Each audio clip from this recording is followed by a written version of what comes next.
Amazing, Ola. Thank you so much. And as you know, kick him in the head. We're doing and talking all things MMA. We have hopefully some exciting stuff to share with you. But yeah, doing amazing. Thank you. Yeah, man, brilliant, brilliant, brilliant. Lovely to have you guys on the show.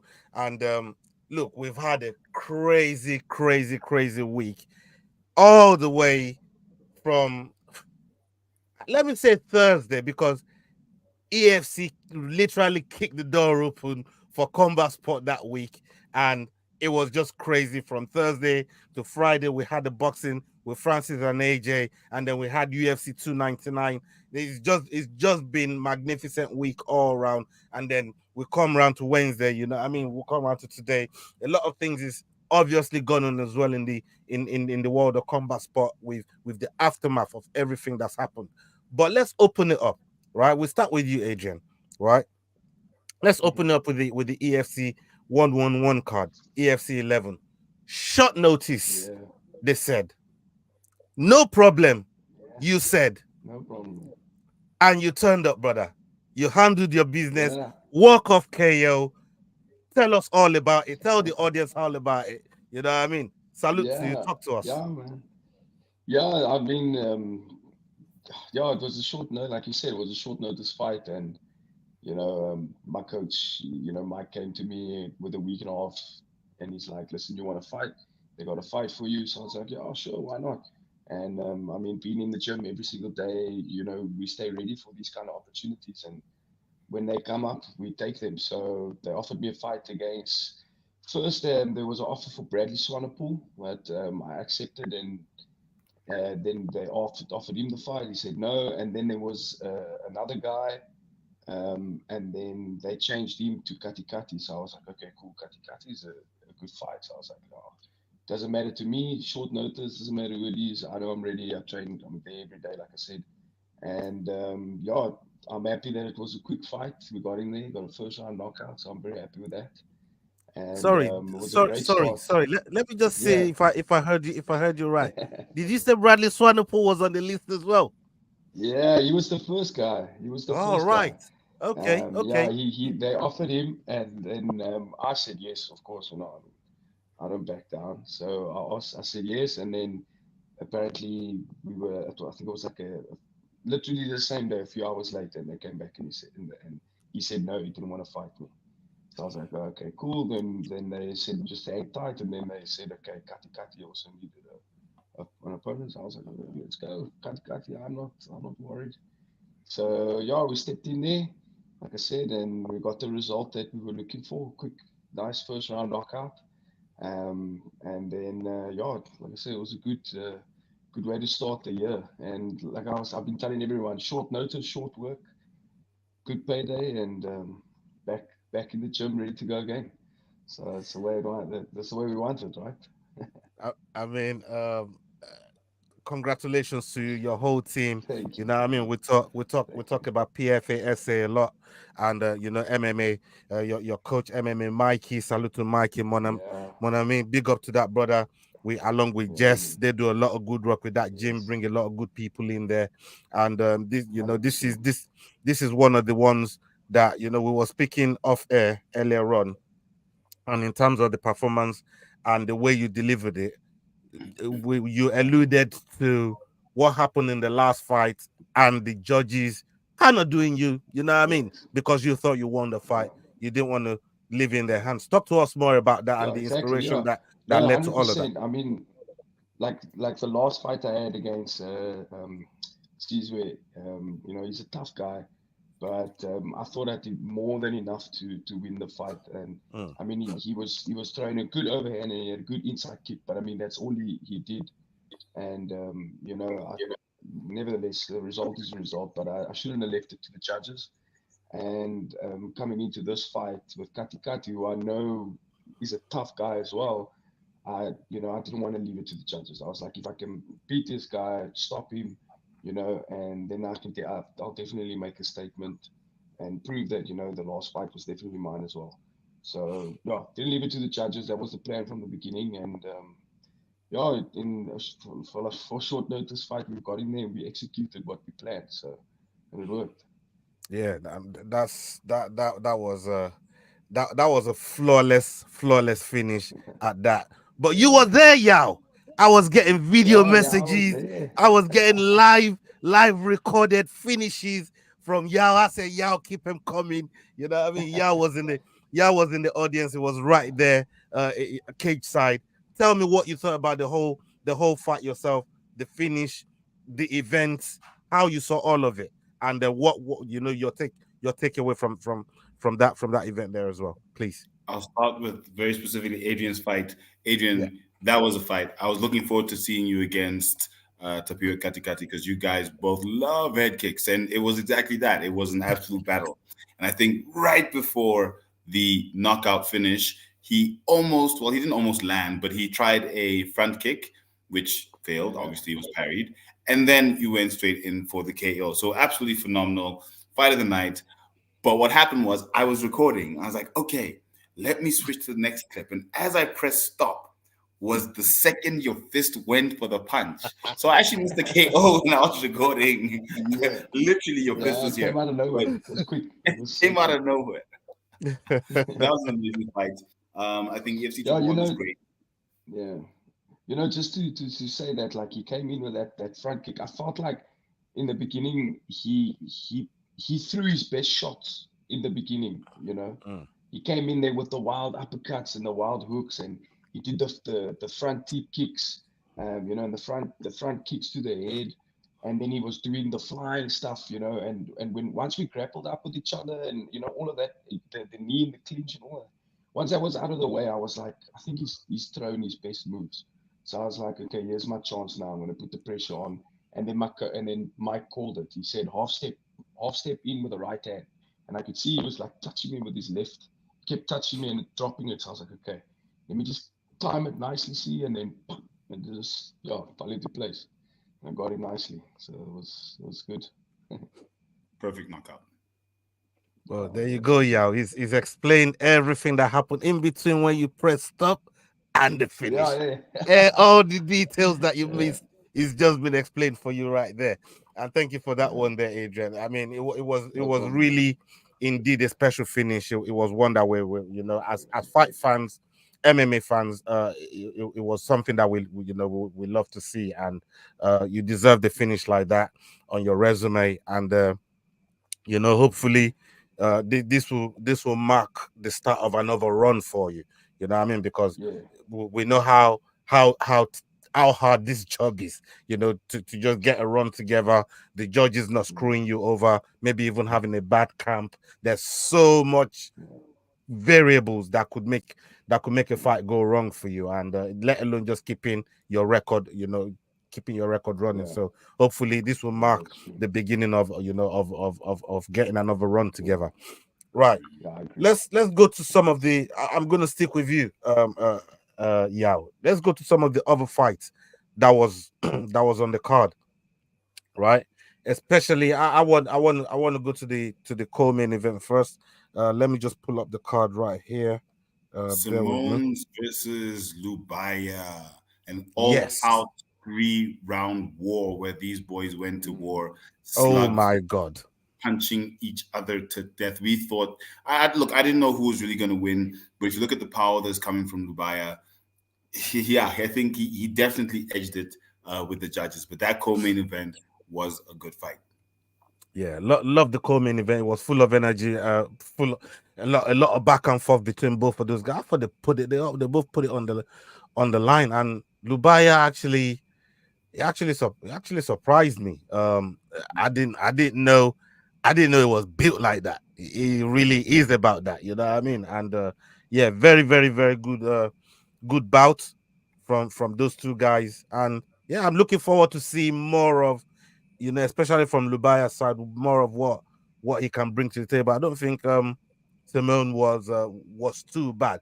It's just the it's more the experience. I don't know.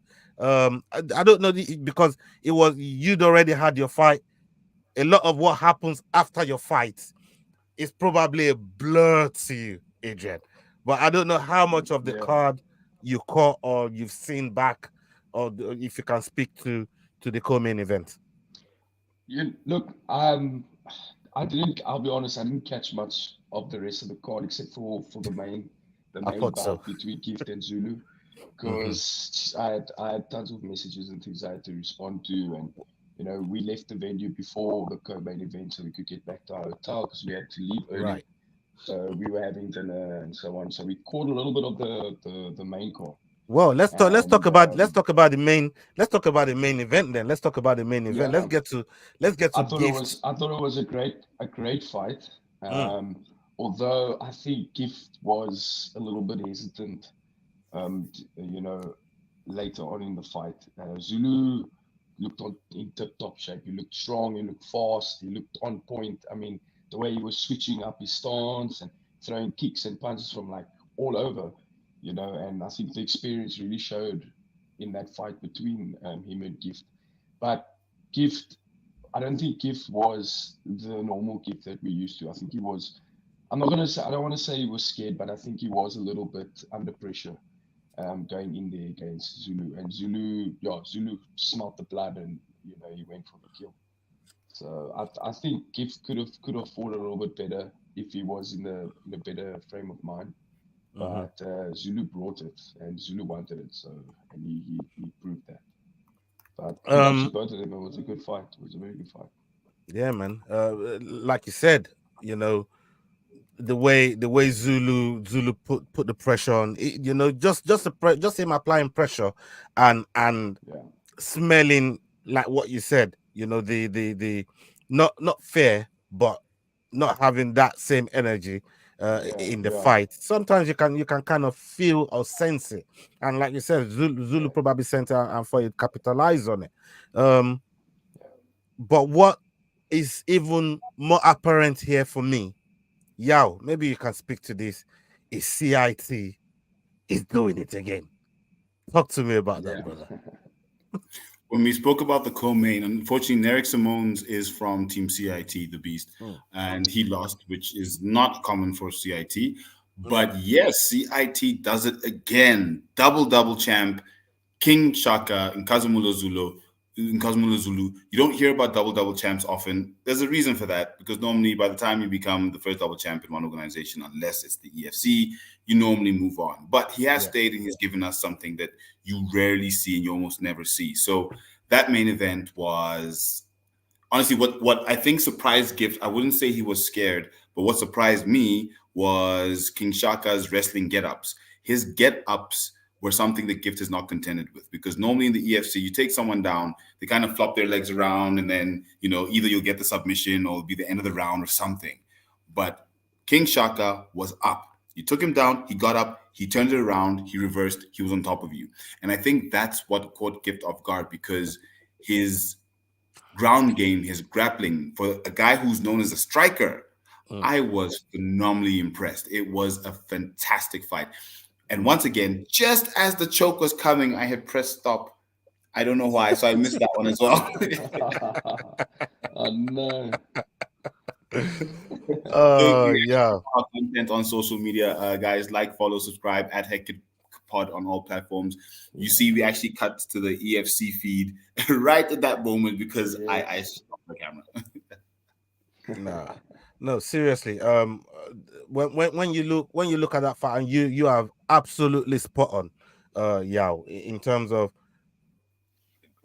we know Gift. Once he gets you down, really, that a lot of that is a strong part of his game, and once he gets you down, it's almost you're almost done for. If he catches you on a submission, he's going to start advancing to try and get that finish. But the reversal from Shaka and the way Zulu got up when it first took him down in the first place, you start to put doubt in your mind, like, hold on, Yeah. can I really do this? And we know Gift is a special individual, and he'll be back. He'll be back, no doubt. He's got charisma, he's got everything going for him in this sport, and I think Gift will be back. That's not the end of Gift. I have to say that. Oh no, I don't think so. You know, fantastic fighter,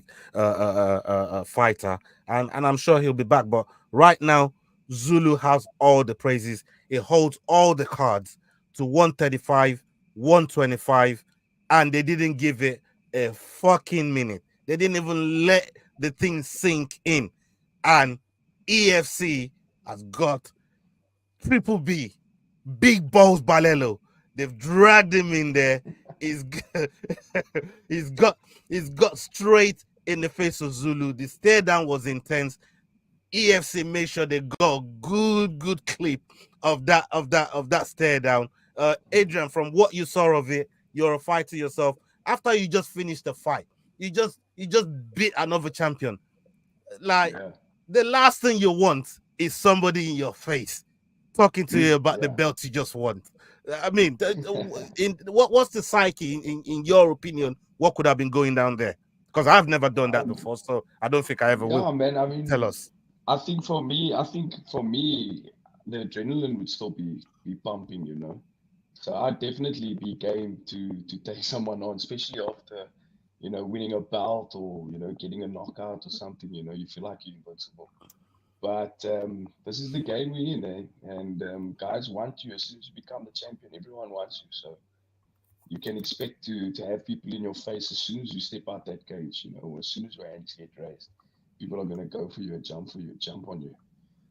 So yeah, I mean, this is that's how the game goes. The next guy wants it, and if you're Mhm. not prepared to stand up and stand your ground, then he's gonna take it from you. And I mean, that's what I think we saw there with Terence and Zulu. It's going to be a good fight as well. I'm excited to see that, but they mustn't forget one guy though, Tumelo Manyamala. He's there, and I'm telling Bones you, of that guy's steel. coming. He's coming. He's coming. He's sitting there. He's watching, and he's a quiet guy, but I'm telling you, he's got his eye on it as well. So these guys can have their moment, but I think to me is going to be a problem. That's the guy. Yeah, man. And I'm not saying that because he's my teammate, No, no, but no, bro. You can yeah, actually say he's that going because to it's be a your problem. teammate. You know what I mean? You have to write for your teammates as well, and we know how much work you do to 100%. help him prepare for some of these fights as well. So absolutely, Yeah. absolutely within your right. You know what I mean, to campaign for your teammate, to put him in the title picture as well. Because I don't think it's far from it. I think he's within whiskers of it. If Zulu hadn't have maybe Yeah. brought himself in the picture, we could have been talking about Tumi right now. You know what I mean? So that's Yeah. how close 100%. Tumi is to that Mm. fight. So yeah, he's somebody that we can't overlook in this No, picture. not at all. But Yao, Yeah. right? That's tear down. We move away from that, but the actual bout in itself, when you look at it, we were supposed to have Terrence here tonight, but the big bad wolf load shedding struck again over there, so Nah. we don't, we weren't able to have a Terrence here I like tonight. But literally came out of load shedding now before we jumped yeah, in here. So it's it's it's doing it's its crazy. It's rounds. crazy. It's It's doing its crazy. rounds. Side by side with world peace, I want load shedding evaporated. You know what I mean? World peace and load shedding should be standing side by side. But I'm telling Yeah. you, seriously. Um, but yeah, let me come back to you. The actual bout between Terence Balelo and Zulu. Terence is somebody we know very, very well. We all know him. Very, very confident, very, very skillful. He lost to Gift Walker, by the way, to the same, to the grappling and finishing by submission that we alluded to earlier on, which is one of the strong points of Gift Walker's game. But Terence, we know his grappling is good. We know his striking is good. Zulu, to me, it was showing next level grappling and striking in that fight. Mm. Like, And please, wrestling. and wrestling. Exactly. So when you put all that together, right? Because all this is speculation. Yeah. So the viewers, people them don't hold it against us. We just talking. That's all this is. We just talking. We just the messengers, yeah. We just the messengers. So talk to me. What do you how when you look at that game plan and the skill set that both of them presents, right? It's hard to really look who can prevail in such a situation. And from what I'm hearing, and I saw it on your posts, you posted it earlier on. I reposted it earlier on today. Black Panther is actually looking at this first fight for the flyweight title. He wants a shot at that flyweight title. Tell me your whole because you posted it earlier on. Tell me what you're thinking. Tell me what you're thinking. So what's happening there is a very interesting little cross weight ancestral battle, let's call it, because Terrence's weight, the Black Panther's weight is flyweight. He's currently the interim bantamweight champ. We've got Nkazimulu Zulu, whose natural weight is also flyweight, but he's the current bantamweight champ with the flyweight title. So it's very interesting what's happening there because, like you're saying, Melo Manyamala still in the mix. You've got Gift Walker, who obviously is not going anywhere. You've now got Terence Balella also there. What happens because now everything is sitting there with King Shaka or with people, well, for the bantamweight strap, a guy who's not a bantamweight. So it's what's happening there is very interesting. Now, in terms of the fight between Terence and King Shaka, that one I'm not too sure how it's going to go. But King Shaka is slightly bigger, although he's taller, although he's a flyweight, and for me, it's the wrestling. It was more the wrestling than necessarily the grappling came into it. But the wrestling for the takedown, the wrestling reversals, though that's really where he managed to switch that fight around that then caught Gift off guard was, but how am I being reversed to then have him, because he's always on top. Gift is always on top. I'm not sure how much time he's unfortunately spent at the bottom of someone who's his size. Maybe he's had JP Kruger on top of him, but it's going to be a good fight between Terence and Kazamulo. But I think they should be duking it out to unify the bantamweight first. That needs to be unified, and then the flyweight needs to be defended. So let's see which way the matchmakers at EFC, Graham Carmel and Ashley, which way they go. But that's what I think would work and would make sense because we can't have everything just kind of tied up between three fighters. Yeah, 100%. I agree with you because it's almost putting the other weight class on hold while this is going on over here. Maybe we'll resolve the other weight class so we know there's a definite champion there because we've got interim and an undisputed champion there. So that would need unification. Just at the flyweight, we just got disputed champion there. We got an undisputed champion there. So, yeah, it's going to be interesting how they work it. It's going to be interesting how they work it. Zulu is a superstar over there at EFC, and I'm sure he'll have a lot of say in what happens first. But for me, when I look at that bout, I just think it's very, very interesting fight between those two guys. I'm telling you, Zulu just shows so much experience, so much fight IQ. I mean, that finish there against Gift is reminiscent. If you look at it, is reminiscent of John Jones versus Cyril Gane. The way he just stood up and just cranked that fucking guillotine, and you could just see the tap on the back, and you thought, yeah, you know what, this here is gangster. This is some real shit right here. And yeah, I'm looking forward to it. I am absolutely looking forward to it. Big up EB. Thank you very much for pulling up. Salute to you. Hope you're doing well. Yeah, man. Big fan of you and Legona. Yeah, man. We try and put the work in every time on stream days, man. On match days, we're always there. And we're going to be there for the Arsenal versus Man City game as well. We just scraped through with penalties against Porto the other night. Oh, Lord. Them, man, they're going to give me a heart attack. I'm telling you, this club. I'm telling you, man. This club will be the death of me, man. But, hey, we're taking one step at a time, right, y'all? One step at a time towards the promised land.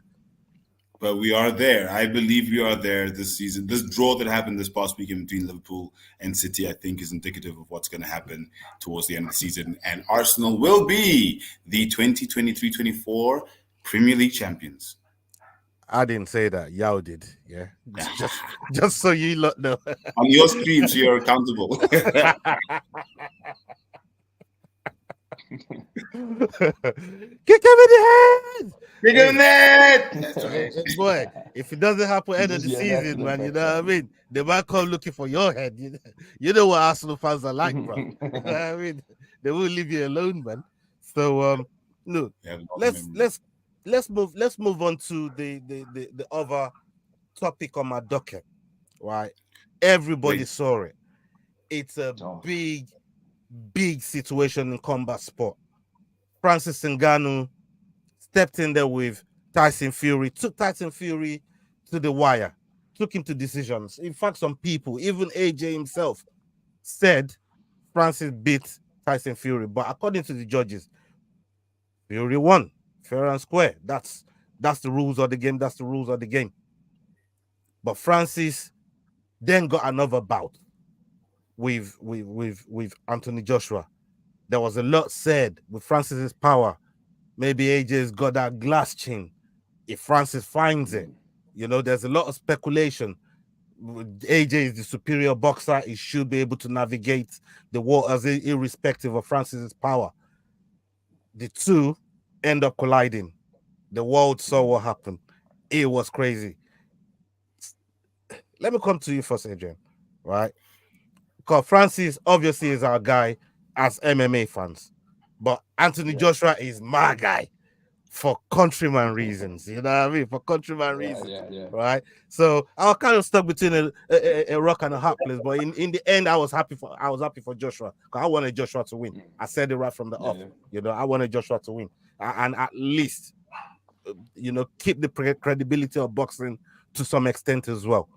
But in your opinion, how did you see the fight, the way AJ performed, the whole aftermath in the press conferences, everything that was said after? Tell me what you think.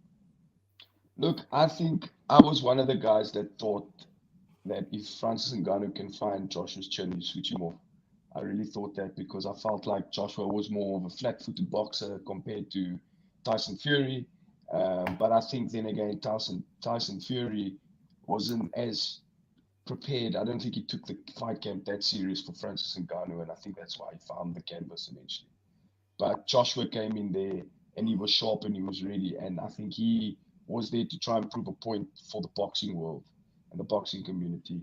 And I mean, to put him away in the second round, I think he definitely proved that point that there's levels to boxing, and that that some of the MMA guys might be biting off a bit too much than what they can chew. But all respect to Joshua though for encouraging Francis Ngannou, telling him that he should still continue, he should still try out the boxing, and I just think that's like 9 times out of 10, if an MMA fighter had to get into a ring with a boxer, that's how it should go. That's how it should end up. But still, a lot of respect to Francis for getting in there and doing what he did. But our point was proven by Joshua. He definitely did put his foot down. 100%. Yeah, I mean, we talked about a lot about the build up to this fight, and obviously we know this fight is life changing for Francis. It took 15.9 million from this fight. You know what I mean? It's a 15.9 million. And on top of that, we're also hearing from the grapevines that AJ paid back that 200 grand to Usman that we heard on the Pound for Pound podcast that Usman loaned to Francis. So Francis is debt free by the man that knocked him out, and he got paid 15.9 million. So regardless of the knockout, he's won in life. He's won in life. I said that before. I say it again with him going into that fight. You know what I mean? Taking what 10, 20 million from the first fight, taking 15.9 from this, that's over 30 mil. Something Francis has never seen before. His highest payday was 600 grand. And he had to pay a lot of people out of that to the point where he had to get back into debt. So I say all of that to ask you this, Yao. AJ asked him to stay in boxing. There is a lot of money in boxing. AJ just looked at him and said, boy, hang around. You're an asset to this sport. You're an asset to the... But when I was watching it live, right, I was saying, Francis, take the money, run, go back to what you know. Right? Yeah, exactly. Go back to what you know. Go back to what gives you more tools to show how dangerous you really are. In boxing, you're restricted to just your fist, right? But in MMA, as we've seen with Cyril Gunn, you can take a man down if it starts to look sticky. You know what I mean? Easily take a man down and neutralize some of that striking. You can't do that in boxing. AJ dropped him 3 times. I mean, twice before that finish. speak to all of that because he's asking him to stay in boxing. Is that fair? Is that fair to ask him to stay in boxing, in your opinion? So with how AJ said it, and Adrian's quite right. It was very nice of him to say that to Francis after the fight, but he's right. Francis could be an asset to boxing in the sense that he could be some kind of triumphant story.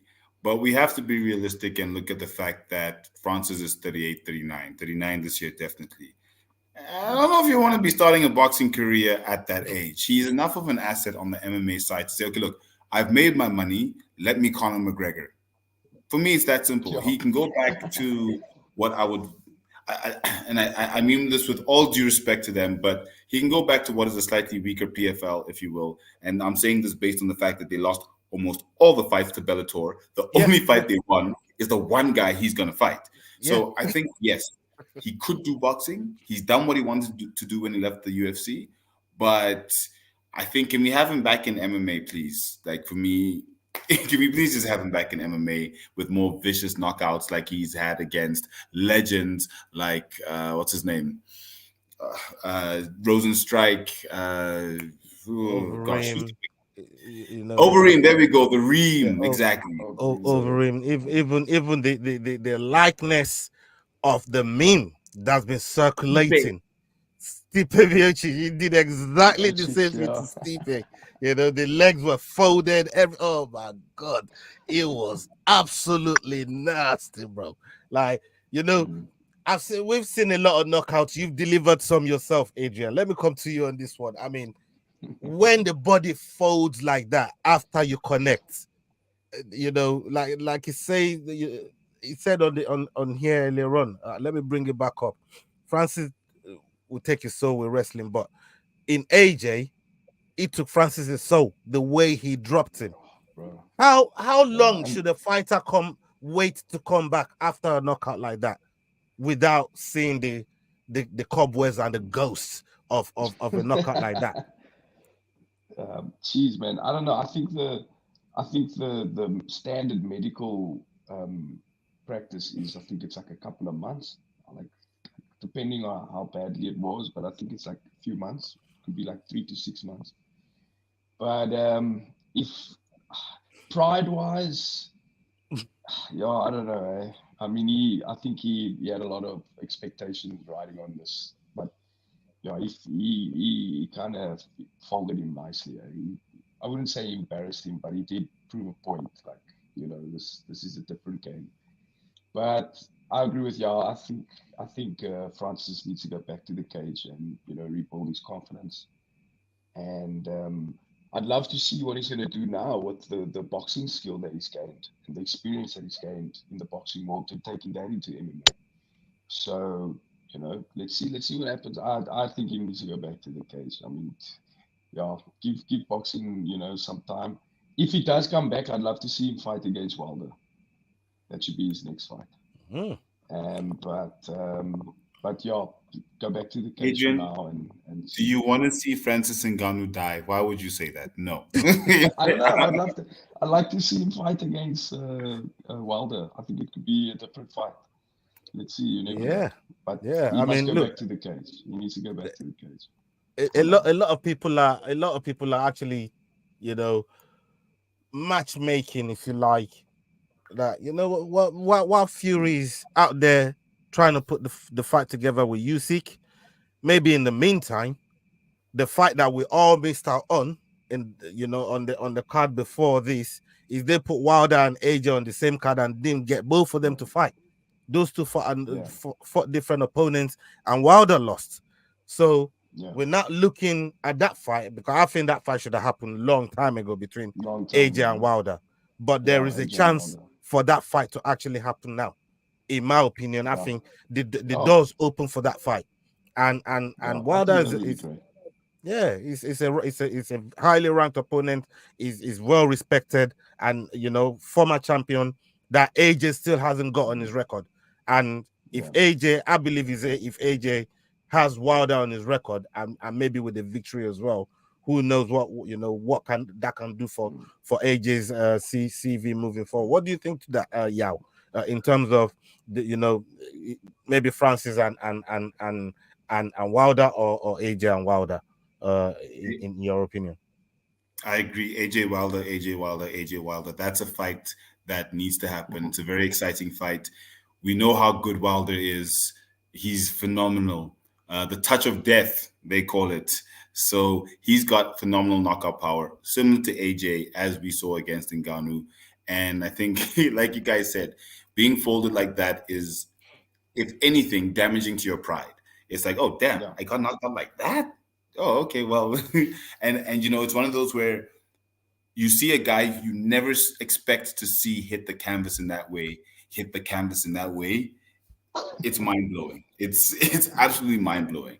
But I think definitely AJ Wilder is a fight to make. I'm looking forward to Fury versus Usyk because I, I Oof. like Alexander Usyk. He's got Mm. this subdued viciousness about him that just seems so focused and targeted, and that's gonna be an amazing fight as well. So I think right now heavyweight boxing, I think Francis Ngannou has definitely put a lot of shine on it, coming from the MMA space unexpectedly. If I look at the Baddest Man on the Planet documentary on Netflix and all the other content that's out there, he has brought a bit of a shine to boxing, of saying, guys, listen, all us MMA guys are coming out here. We're practically defeating your lineal heavyweight champion. What's going on? So now everyone wants to see what's going on in heavyweight boxing. So Mm. I think it's a good time for heavyweight boxing. So it should definitely be thanking Francis Ngannou. AJ Wilder now has interest because of all of this. So I'm quite happy with the state of heavyweight boxing and what Ngannou has Yeah. contributed, but he needs to get back to the cage. Please, Francis, we love you. Please get back to the cage. Yeah. Right. You've both said and pleaded with Francis to please go back to the cage. But what is waiting for Francis in the cage? Because Ryan Bader went to the cage with this brother, Renan Ferreira. And we saw what happened. And like I said, with a knockout like that from boxing, from Anthony Joshua to Francis, how long should he be at least out to gather himself to go and face somebody as dangerous, as deadly, as lethal as Ferreira? That's the bigger question here, because you both said you want him. Please, you must come back to the cage. You must come back Mm. to the cage. So Yeah. I'll turn this to both of you. Like, we now know what's waiting for him on the other side of the cage. How quick do you want him to come back to that? Let's go with you first, Yao. We'll start with you, Yao. Oof. Honestly, after a knockout like that, medical, as long as medical says he can come back, let him come back. Yeah. If there's no concussion, if there's no long lasting damage, because PFL has just released their new season. What are they called? Season. Yeah, that's coming out where they're The announcing seasons. fights. Yeah. So I think Ngannou's definitely going to be on it. I think fortunately boxing isn't MMA. With a knockout like that, with the gloves. He was knocked out, but he should be somewhat okay to fight Mm. hopefully in this coming season, because he has an opponent, like you said, in Renan Ferreira that's now waiting for him in one of the super fights in PFL. So for me, within this year, definitely we're in March, April, May, June, July. He might not make this season, but definitely the next season. But yeah, we should see him in the next 6 months in the cage, not boxing. Please, Francis, once again, please, cage, But please. the man that's waiting for him on the other side of the cage is probably maybe just as dangerous, maybe even way more dangerous than AJ, because he Yes, probably has definitely. way more ways to finish the fight. Adrian, like, I know we all want to see Francis back in the cage, but after seeing what Ferreira did to Bader, I'm not so Man, sure if I want to see Francis in the cage at all with this guy. he's big. He's big. He's probably one of the biggest MMA fighters at the moment, this Ferreira. But I don't know. Let's see. Maybe Francis Ngannou's experience can do him good. But like y'all said, he needs some time now to recover from this knockout, and hopefully, if medicals and so on, can permit it, then sure, get into the ring as quick as you can and bounce back. Because I mean, you didn't lose in MMA, you lost in boxing, so maybe you can bounce back. But he's got a massive task, literally, Mm. in Ferreira in front of him. But yeah, I don't know. Let's see. I think it's going to be a good fight. Clash of the giants, and they both have knockout power. I think Ferreira is going to try and come in there as well to try and prove a point. But let's see if Francis can actually transfer, like I said, the boxing skill and the experience he's gained in boxing into MMA. It could definitely help him with his all round game. I mean, he'll be able to set up his takedowns and his wrestling a bit better with the boxing. And yeah, let's see. It's going to be a spectacle. Definitely going to be a spectacle to see. Oh yeah, I'm kind of looking forward to it. But the topic on our thumbnail, let's get to that topic on our thumbnail because, I was even talking to Hotso. Shout out to Hotso Bilal Ramopo. Uh, I'll come back the Hexagon announcer. Uh, this brother, he said it's us MMA guys that keep going over there calling them out, right? Yeah. But Demetrius Johnson believes, according to Demetrius Johnson himself, DJ Matimas, a very, very well respected voice in the MMA space, legend in the sport. He believes if Anthony Joshua comes into MMA, he would also beat Francis Ngannou. What's your take on this, Adrian? You're a fighter in the cage. I mean, if a Uh, boxer and all he knows is boxing comes into yeah. MMA and tries to step in there with you, like from experience point of view, what do you think?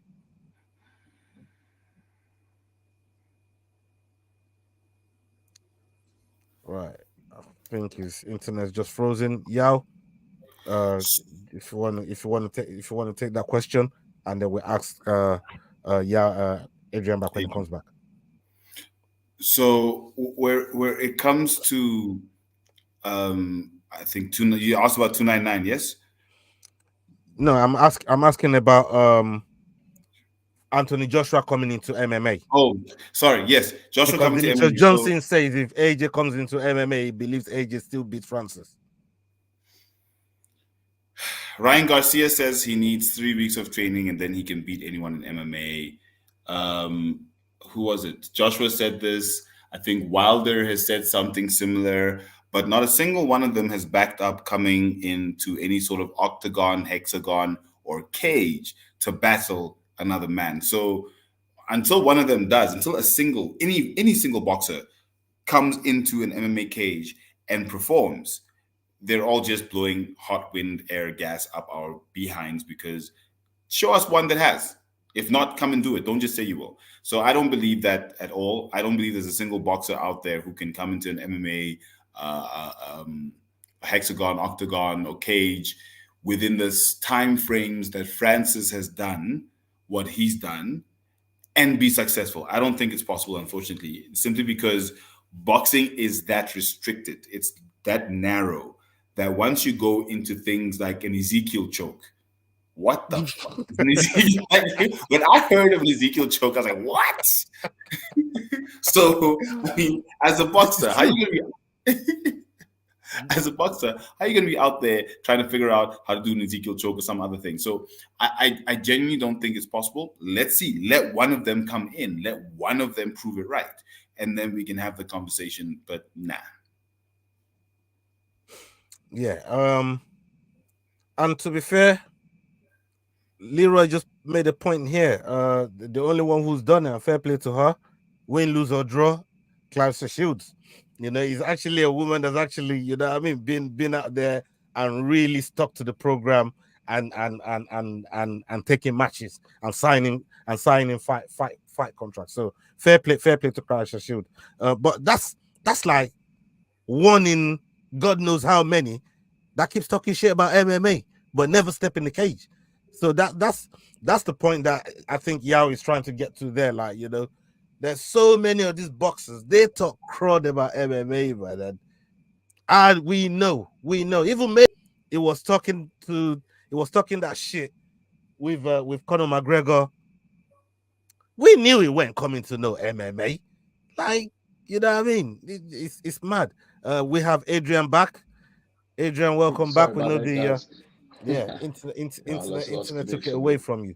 But the Yeah, I question I don't. asked you just before you left was talking about AJ coming into MMA, and Mighty Mouse believes that if AJ comes into MMA, he also beats Francis.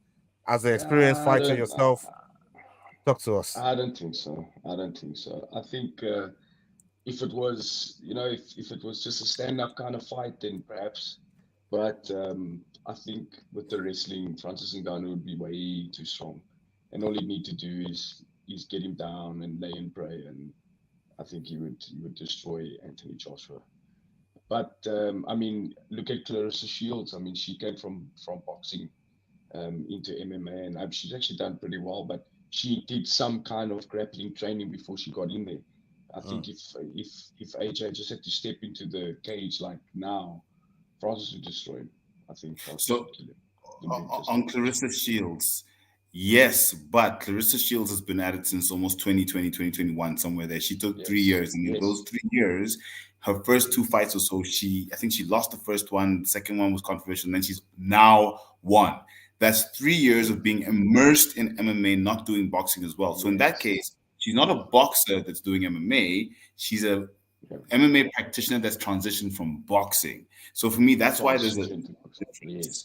You can't have an AJ as a boxer coming into an MMA cage and No, proving anything. no, no, no, not at all. That's exactly what I said now. You would need to have done some kind of extensive training in grappling and so on, just to broaden his his um, his his um, fight IQ, could I say, or his arsenal before stepping into to MMA. But to like for him to go straight from boxing now into MMA the way DJ is looking at it, I don't think he would beat Francis Ngannou in a fight. No ways, not a chance. Yeah. Um, for me, I don't even think it's something that should really even be a thing. I've not seen it yet. I'm yet to see it. I've seen wrestlers, and that's a big base to have going into MMA. They could actually pull Yes, something off, because there's a lot of things that you can do in wrestling, to neutralize striking, but striking to neutralize wrestling, grappling and all the other stuff that you can do in combat it's a little sport. different. I don't know that, and that's why I think it's been better for wrestlers to kind of maybe, and even they're not successful. Maybe Brock Lesnar is kind of like the only one you can really look to and say, yeah, he actually did it. But like when you look at someone like CM Punk and the way Mickey Gall just destroyed him and Yeah, he just destroyed him. showed that he didn't belong in MM. It just showed him you don't belong here. Yeah, man. And I think that's Yeah, that's the type of thing that someone like a Tyson Fury or even an AJ will experience if they were to step into the cage with any of these heavyweights. They just show them, bro, this is Especially not the for you. heavyweights. yeah. This is not for you, man. You This is know, not for you. just on that topic about CM Punk and Brock Lesnar. Brock Lesnar's got like an extensive wrestling background, like Mm. college wrestling and Division One wrestling and stuff. He was like a champ back in the day, like in Minnesota. He was a machine, so he had that wrestling experience, and all he needed to do was learn some decent striking, some basic decent striking, and I mean, coupled with his elite wrestling, I mean, he dominated. But I think CM Punk, though, on the other hand's experience is a little bit like a much lower. And I think he went into the UFC with the WWE mindset. And I think that's why he got his ass handed to him.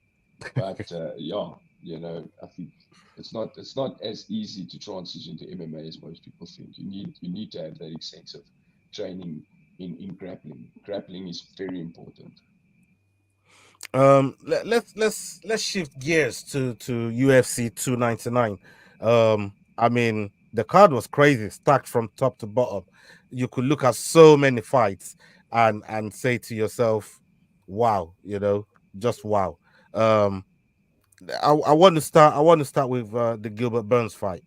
Gilbert Yeah, sure. Burns, Jack Della Maddalena. um I mean, let me come to you, Yao. That fight, I thought Gilbert Burns held his own to a certain extent, and Jack Delamati just started putting it together. What did you make of the bout in isolation? So I'll be honest, I was rooting for Gilbert Burns to fraud check JDM, Jack de la Madlena. But it turned out that that did not happen. I think, like you said, Gilbert Burns held his own. But now, as it seemingly stands, if you look at how Gilbert Burns performed against Kamaru Usman, Gilbert Burns performed against Hamzat, and now Gilbert Burns JDM, he almost seems like, as we said, a little bit of a top now, I guess, top eight gatekeeper to say, well, look, if you can beat me, you can get in. If not, go knock somewhere else. And kudos to JDM. I mean, he did what he came there to do. He's a fast rising star. That's why he got that fight on the 299 card. So honestly, I expected Gilbert Burns to win. I did. Not devastated, but I'm a Gilbert Burns fan. But JDM did the business. He did the business, and congrats to him, definitely. Aussie, Aussie, Aussie. Aye, aye, aye. Yeah, Leroy, very very happy with that one there, from his Australian roots. Let me talk to you, Adrian, with another fighter on the card. Made his debut, big name, in England, and somebody like Michael Again. Venom Page making his Yeah. debut, and he didn't act any different than the Michael Not Venom at all. Page that we knew That when we you used see to him see. drop. When you see him drop Holland, like, talk to me. What you thought of Michael Venom Page, I and think it were you was. I impressed think with it his was a. performance? It was a typical Michael Venom Page performance, man. From his dummy strikes to his elbows and his dance moves and everything. I think he brought his flair and showed who he is, to the UFC. And yeah, he put on a great performance. I mean, he really outshowed the showman, Kevin Holland, and Mm. he came in there and he says, it's almost like he says, oh, you're a big mouth. Well, I'm a bigger mouth. So, he proved his point. I love the way he was striking, the spinning elbow that was landing, and that one video clip that's circulating where he faked to the body. He came up with a quick right hand and kind of like held Holland up on his feet a little Yeah, bit, kind of being a bit courteous. Now it's like, I don't want you to go down yet, and then tripping him and then doing yeah. the little dance celebration Yeah. afterwards. I thought that was pretty good.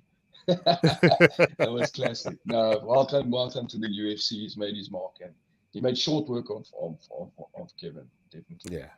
you know, Hundred he percent, did very well 100%. It was entertaining as always, and yeah, I look forward as to always. seeing him fight in the UFC, and we'll see what's next for him. Well, the other fight that I wanted to ask you about, Yao, is the hype, the biggest hype, one of the biggest hype trains that the UFC have.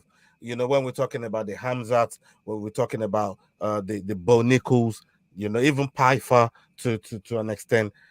Almeida, Jailton Almeida is another hype train that the UFC has been really pushing, and he's been tearing it up in the heavyweight, ragdolling all these motherfuckers up in the heavyweight. Goes to 205, ragdolls them, come back to heavyweight, ragdolls these people. But he got Curtis Blades in front of him this time. I said Curtis Blades was going to get the job done. I think he's one of the most underrated fighter in the heavyweight in the UFC. But talk to me about what you saw in that fight, and the way he put Jailton away. Honestly, I didn't see it coming. Um, I thought that he was gonna do what he did, what he's done to all the other fighters he's faced. So whether we're talking about Derek Lewis or any of the other fighters, where, like you said, takes them down, ragdolls them, they can't really get up. But he has faced someone he has not expected to face in Curtis Blades. Curtis Blades is an elite wrestler. As you said, he's one of the most underrated heavyweights right now.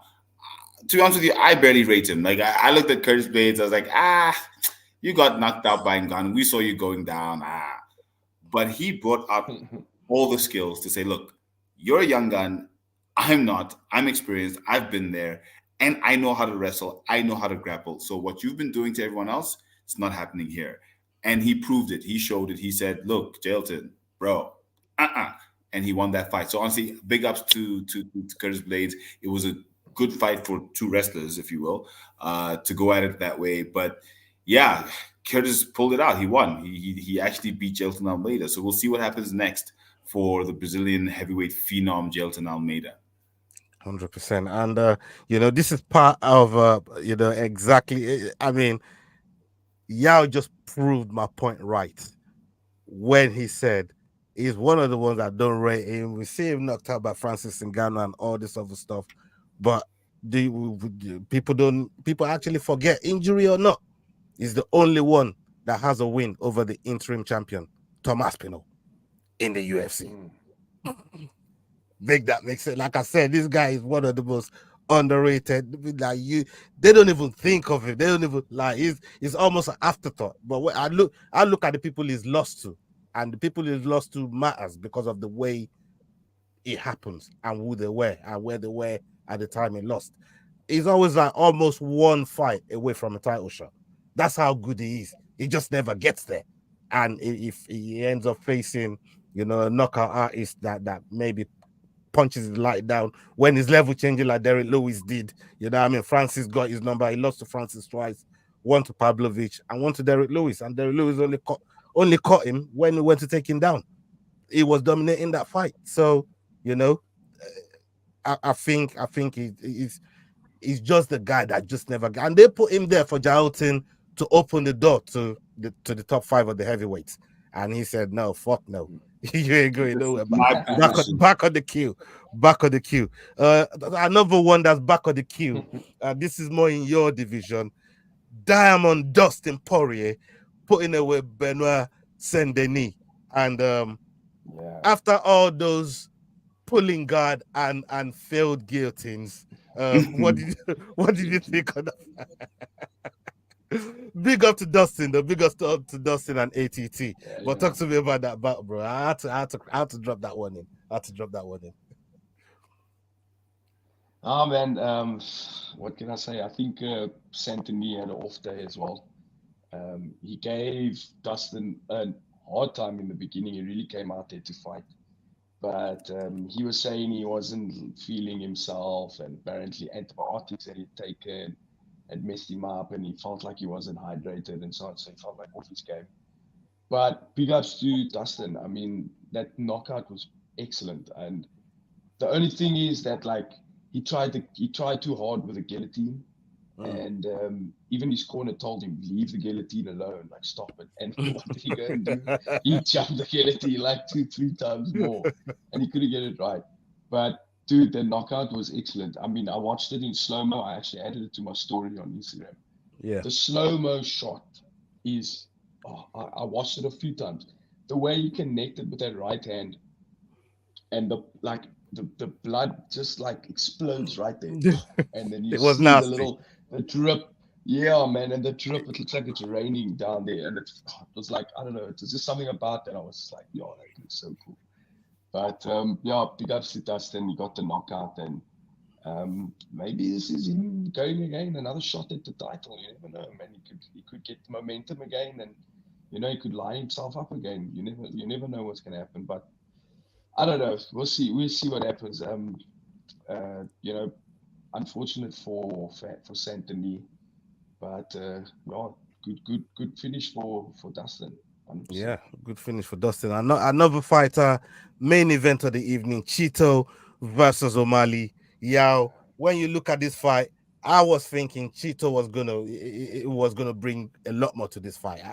I didn't see that kind of punishment coming from O'Malley. That reminded me nearly of the way he fought Chris Moutinho. But for a title fight, 50-45, like what do you make of that fight and the dominance that Sean O'Malley showed? Because this is a different level of dominance than I've seen from Sean O'Malley before. I don't think any of us saw that coming. A 50-45 is not something that you see regularly, let alone in a title fight, let alone at bantamweight. He definitely shocked us all. I think from what I've seen, Chito absorbed 232 strikes. If you look at the picture of him before the fight and the picture of him after the fight, he doesn't look like the same person. Sean O'Malley put together a masterclass that if you look at any of his training videos or social media videos, you don't see that coming because he looks like he's just playing around.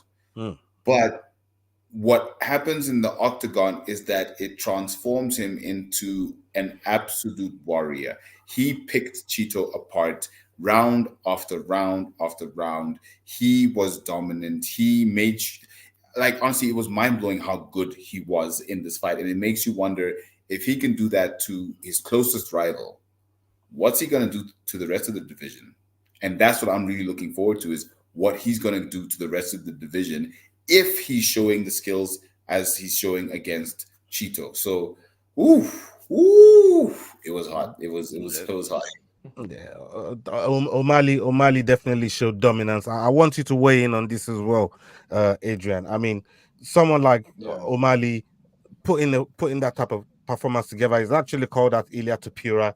I don't know what's gonna happen. Could we see as the headliner for fucking UFC 300? There's a little thing going about. I don't think Yeah. he still went 5 rounds with Cheeto. You know what I mean? So I don't know Yeah. if he'll be back that early. But what did you make of the fight and what's Look, next for Sean O'Malley? in my opinion, there's two different mindsets that you can get in a fight, right? Either you're the guy that's fighting to win, or you're the guy that's fighting not to lose. You see, Right. and I think that's the kind of mindset those are the kind of mindsets that we saw in that fight, where Mm, Cheeto was fighting not to lose, mm, and O'Malley came to the fight to win. So he was fighting to win, and I think that's why he was way more effective, more on point with his strikes, more aggressive.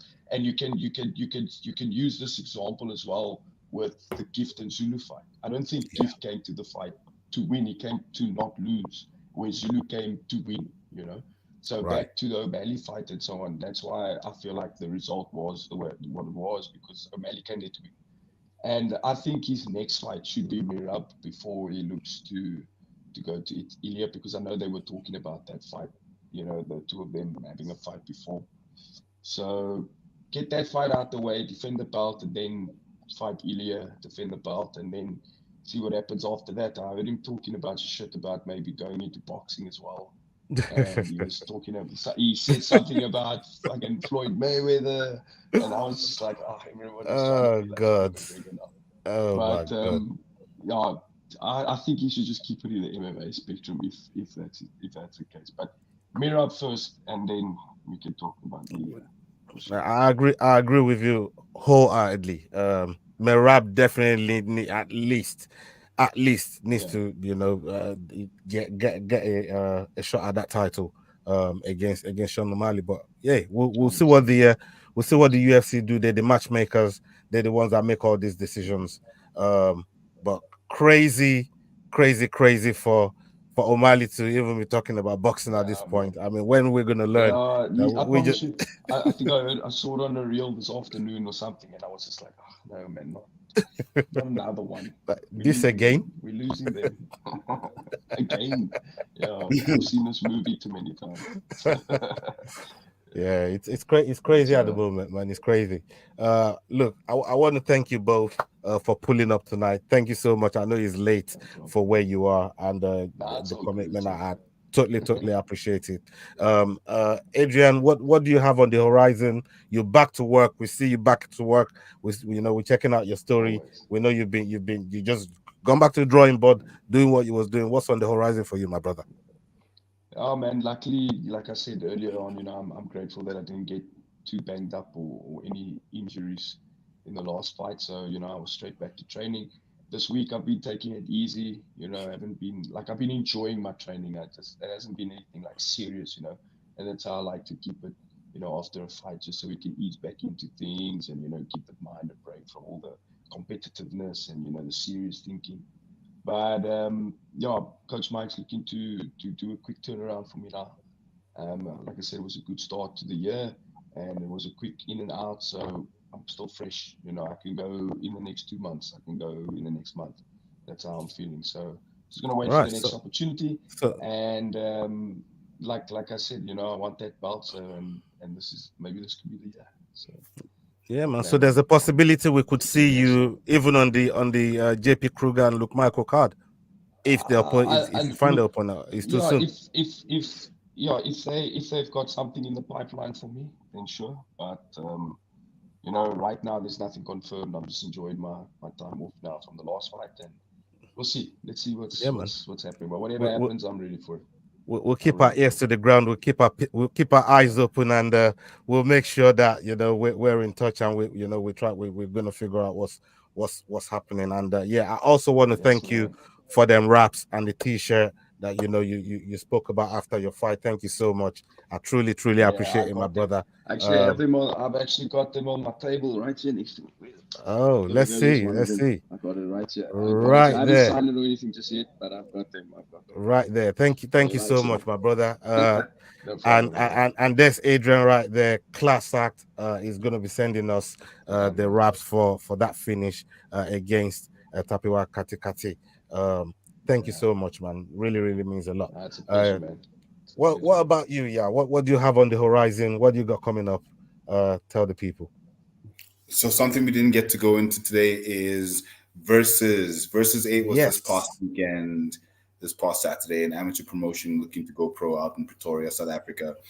So essentially what we have coming up, to be honest with you, it's very exciting. I'm very excited about this coming year.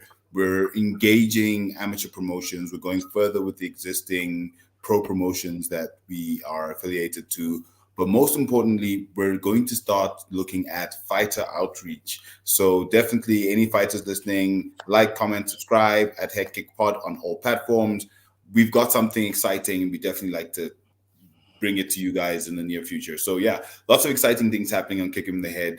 And looking forward to being involved with more MMA conversations with you, Ola, and definitely you, Rayo, Knockout King Sanchez.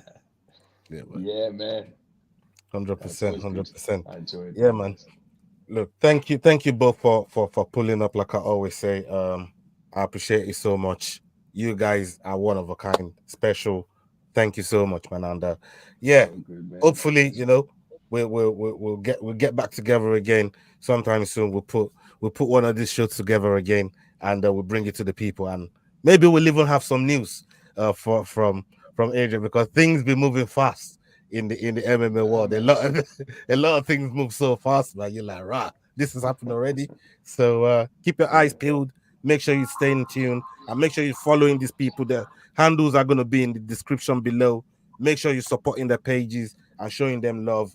Big love to everyone that supported us tonight. Everyone that's watching us live, whether you're watching us on playback, make sure you're hitting the like button, share button. Make sure you're subscribing to the Fight Week show, subscribing to the Kick 'em in the Head podcast, and showing Adrian some love. Okay, up onto the next video, people. Hasta la vista. We're out. Kick 'em in the head! The Fight Week show. Hey guys, this is John Anik from the UFC. You're watching the Fight Week show. Please